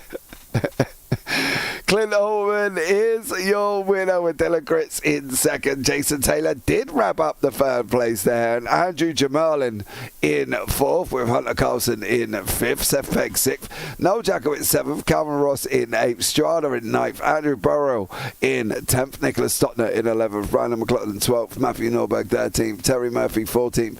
Brad Young, well, he gained up loads of positions in 15th there. Radial 16th. Then he's got Dan, Greg Sherman and Dan Michelle behind that one. Trenton Kimmel, Brent Sherman, Hunter Cole, Alex Wick, Cody Kern, Armand Brusso, Andrew Williams, and we lost TJ a little bit earlier on there. So let's have a chat. Where is Mr. Holtman? He's not here. So let's start off with our second place man, Mr. Dylan Gritz. Dylan, welcome in, buddy. How are you? Doing all right. Doing all right? It's fun. It was a long race. For me, anyway. Like a good race, but a long race. Did you enjoy it, though? Yeah. At the end there, I had a good time. I also got the good side of all those cautions, thankfully. Yeah. So it's luck of the draw sometimes. Did you expect to find yourself up that high, though? After the insanity that was me saving it off of 4, no, not one bit. I thought my race was done for. I thought I was finishing bottom 15. But it's the guys up front did give themselves their own problems. Yeah, it was a lot of trying to save tires after realizing how much I was pushing the car and just kind of getting it settled on the bottom. Because early on in the race, I couldn't really get the car right on the white line, entering 1 and 2, and just kind of drifting back up, figuring out the brakes. It was just kind of a process, and it seemed to pay off towards the end. Well, it did there, sir, and you did finish in second place to give you a nice little boost of points there as well. What realistically is the aspiration, do you think? Sitting in second at the moment, Williams has had a rough day that could give you the lead going into the next round. Of course, Dega, we know how that can go. That's just a lottery. What do you think? Are you the chances of this spring season champion? I think if I can get just 3 good races strung together, just doesn't have to be anything fantastic, I think there's a pretty good shot looking at it now. I'm gunning for it. That's for sure at this point. I think Dover's going to be the scary part for me. It's a dangerous track. Yeah, definitely. Dega's a lottery, but you know. Dega is a lottery, mate, and it's just one of them full flats there as well. But well done to you, buddy. Anyone you want to shout out before we let you go? I want to shout out Bispis, Jason S. Taylor, AJ, Armand, and CC O'Brien's, and God. Of course, God. Okay, buddy. Well, you take care on that one, mate, and we look forward to seeing how you get on for the last 3 races of this season. Hey, thank you. God bless. Take care. All right, let's go with... Yeah, let's go there. We're going to have a chat with the third place man, Third. We spoke to him a little bit earlier on. He was in a 3 wide turn 1. Just send it. He was going to Verstappen it all the way through. Did he do it right? He did. Let's see on his take on the incident with Nicholas Stockner as well. But we're going to welcome back in one Mr. Jason Taylor. Jason, congratulations on your third place final. First of all, let's talk about that, and then we'll talk about the incident. But how was it for the final little bit of the run? That last bit, we tried to set up some way to get either me or Dylan past him, and Clint just had way more tire because we were we were brawling back there before the caution. Unfortunate caution. Man, I was on Stockner's inside off the corner, and he ran me all the way down the track, and I had to be able to set up for 3. So it's just really unfortunate racing incident. It was very aggressive, and man, maybe if we all used up a little bit there, it could have been a better finish. Yeah, we were discussing it. We discussed it in length. Unfortunately, apparently, Kenton's opinion pleased everybody, and he got it right. Me personally, I don't think you had anywhere else to go. You know, the white line, was a foot away from the car. It was an aggressive block, more of a reactive than proactive block on you on that one. You come out of it, which was fortunate. And you went on to take the 3rd place. So let's look at the positive on that one. We're off to Dega next week. Oh, love me super speedway racing, man. Do we though? Do we really? Oh yeah, we do. I suggest everybody go back and rewatch Daytona this year, and how amazing the front of our race was, and up until the end. I mean, it is what it is, but.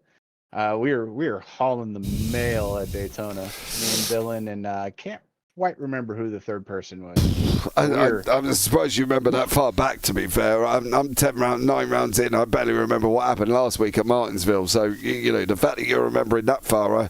I do remember, though, wasn't it? There was 8 cautions, if I'm not mistaken. I got it right. I can't remember exactly how many cautions there were back at Daytona. I just remember we did get that green flag run going, and me, Dylan, and I cannot remember who the other one was. Could have been a different Daytona race. I don't know. I raced a lot at Daytona that week. Yeah, I bet I'm pretty sure we had a really good Daytona, though. I might not have been at Daytona in this league, to be honest with you. I think I missed that race. Okay, mate. Well, thank you very much for confusing us all. It up was in a the different booth. league. I'm so sorry, everybody. 3rd place. Sorry to Michael Stockner. Unfortunate. I feel like it was a racing deal. He blocked me all the way, pretty much off the track on the back stretch, and I had to be able to set up to get into the corner of 3 without getting ran over. And we were racing hard, and it's just unfortunate. I came out the benefactor this time. Not always. Just happened to. The cards happened to fall in my hand, basically. Yeah, and I'm sure sorry for him. And I'm sure you'll apologise to Nick Stockner and not Michael Stockner, because I'm not quite sure who Michael. Yeah. Okay. Right. Jason, anyone you want to shout out, buddy, before we let you go? My main homie Dylan Kreitz, my teammate, Black Flag Motorsports Garage. The stuff we do, just racing together and prepping for weekly races, is awesome. Thank you guys so much for broadcasting. It's awesome to go back and watch the races after racing them, basically, and thanks to the league admin for chugging away, basically. Thanks, Armin. All right, man. Have a good one, buddy. See you how you get on next week at Dega. Yep. And next up and final interview here this evening is Clint Holterman, your victor at Texas. Gee, to be honest, looked like it was on the pace for the second half of the whole of the second half. First half, a little bit rough. Stockner had his number, but let's see how he felt about it. Clint, welcome in, buddy. How are you? Good. How are y'all doing? I'm very well, thank you, mate. How are you? All in all. I'm doing good. I got the win. Felt like a good race for me. Yeah, it was. You haven't been at many, you know. Last week, what was it? You've done for the round 6, and now you've done this one. Are we going to expect to see you first for the rest of the season? I think I might try to pop in every once in a while here. I'm probably going to try and do Talladega next week, and then I'll just kind of see how I feel for the rest of them. Obviously, not racing really for points at all.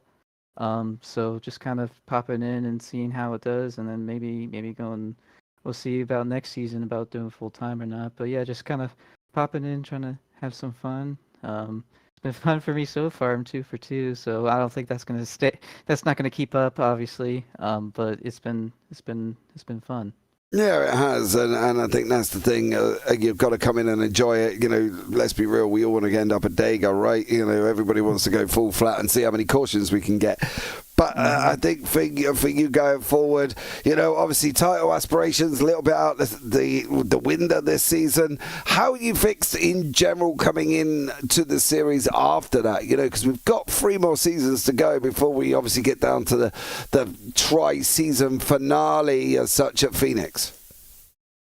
Yeah, just kind of, getting experience racing around, it's only my second race, so just getting experience around racing these guys, seeing how everybody races, that will be important, if I going forward doing other races, seeing like, okay, who, how everyone drives. It's kind of similar to really every other form of in real life racing. It's just important to recognize, okay, how can I race this guy?